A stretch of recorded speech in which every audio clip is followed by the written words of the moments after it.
పార్వతీపురం మన్యం జిల్లాలో మరొకసారి జాండీస్ కలకలం రేపింది. కురుపాంలో ఉన్న ఏకలవ్య మోడల్ రెసిడెన్షియల్ స్కూల్ కు జాండీస్ పాకింది. దీంతో అప్రమత్తమైన అధికారులు 360 విద్యార్థులకు టెస్టులు చేయించారు. అందులో 30 మంది విద్యార్థులకు జాండీస్ సోకినట్టుగా తెలిపారు.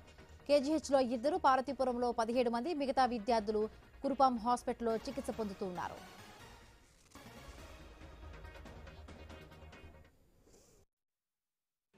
మా బాబుకి యాక్టివ్ స్కూల్లో చదువుతున్నారు. వర్షాలకు వచ్చేసరికి కడుపు నొప్పి అనేసరికి ఇంటికి వచ్చాక మళ్ళీ ఆ హౌస్ టీచర్ ఫోన్ చేశారు. యాక్టివ్ సారు మీ బాబుకి హాస్పిటల్ చెకింగ్ తండ్రి అనేసరికి తెచ్చాము. ఇక్కడికి వచ్చేసరికి పచ్చికామలం అన్నారు.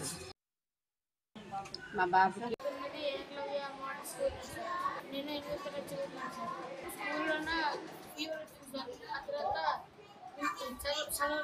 ఇంటికి వస్తే కడుపు నొప్పి విరోచనాలు వామిటింగ్స్ అయ్యాయి సార్. ఆ తర్వాత టెస్ట్ చేయించుకుంటే ఫస్ట్ కాబులు చెప్పారు సార్. ఆ తర్వాత అడ్మిట్ చేస్తాం.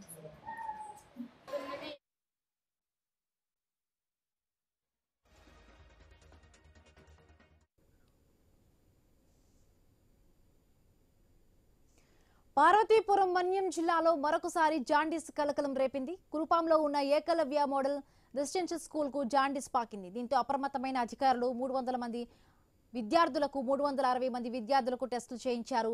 అందులో 30 మంది విద్యార్థులకు జాండీస్ సోకినట్టుగా తెలిపారు. కేజీహెచ్లో 2, పార్వతీపురంలో 17 మంది మిగతా విద్యార్థులు కురుపాం హాస్పిటల్లో చికిత్స పొందుతూ ఉన్నారు.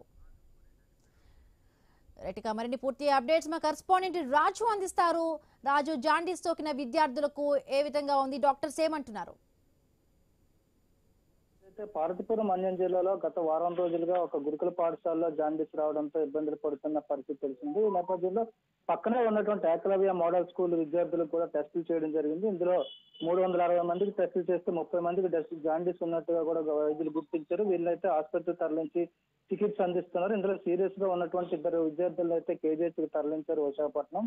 ఆ మిగతా వాళ్ళని అయితే పార్వతీపురం మన్యం జిల్లాలోని పార్వతీపురం ఏరియా ఆసుపత్రిలో చికిత్స అందిస్తున్న పరిస్థితి. రోజు రోజుకి కూడా జాండీస్ ఈ రోగులు పెరిగిపోతున్న నేపథ్యంలో అటు ప్రజల్లోనూ ఇటు విద్యార్థుల్లో కూడా ఆందోళన అయితే వ్యక్తమవుతుంది. మరోవైపు రాష్ట్ర ప్రభుత్వం చర్యలు తీసుకుంటున్నాం అన్నప్పటికీ కూడా ఎక్కడ చర్యలు అయితే కనిపించడం లేదని చెప్పి స్థానికులు అయితే ఆరోపిస్తున్నారు. ఇప్పుడు విద్యార్థులు జాండీస్ తో ఇప్పటికే 3 మరణించడం కూడా జరిగింది. ఈ నేపథ్యంలో మిగతా వారిని కూడా కాపాడుకోవాల్సిన పరిస్థితి ఉందని చెప్పి స్థానికులు అయితే ఆవేదన వ్యక్తం చేస్తున్నారు. Right, thank you Raju, thanks for the updates.